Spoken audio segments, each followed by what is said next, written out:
want to get to Paula Tutman this noon. You had the opportunity to speak with Davontae Sanford, the first time he's spoken publicly. What did he have to say, Paula? Well, I can say it's the first time he's agreed to speak one-on-one with a reporter. He graciously agreed to a little more than an hour and a half after his release. I just got to his home this morning, sat down with he and his mother. We talked for about an hour and a half about a variety of things. We talked about things like the fact that he has a long road ahead of him, the fact that she woke up this morning so grateful that he's home, but also crying because her first words were, "What do I do with this young man who went into the criminal justice system, an adult system at 15 years old, and comes out physically a man?" I asked him if he was angry, and that could come later, but he's not. Right now, I think the sense that we really get from this very long and very personal interview is that he's very, very focused and very, very set on some things he wants to get done.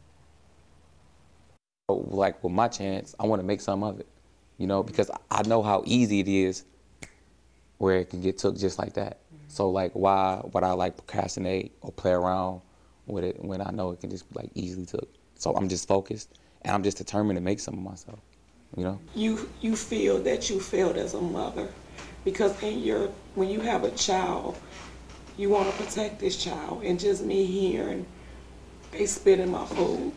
Where was mama? When you went through all of this, mama couldn't help you. So, and I always tell him, even when he was locked up, I have always told him how sorry I was that I wasn't able to help him.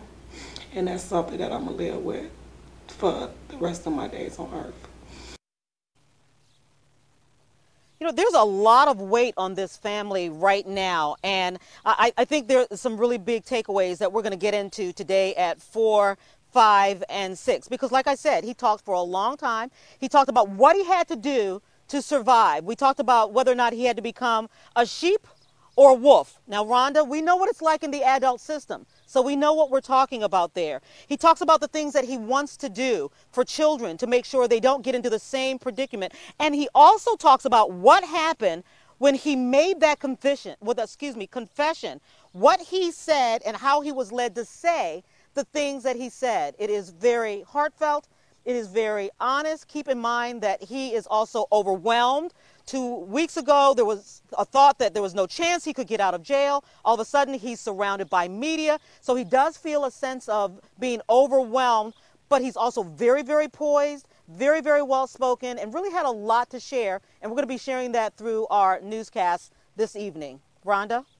All right, Paula, we'll also have much more from Kim Worthy as well. We look forward to the rest of that interview also. Pretty enlightening. It sounds like he wants to do some positive things. Thanks, Paula.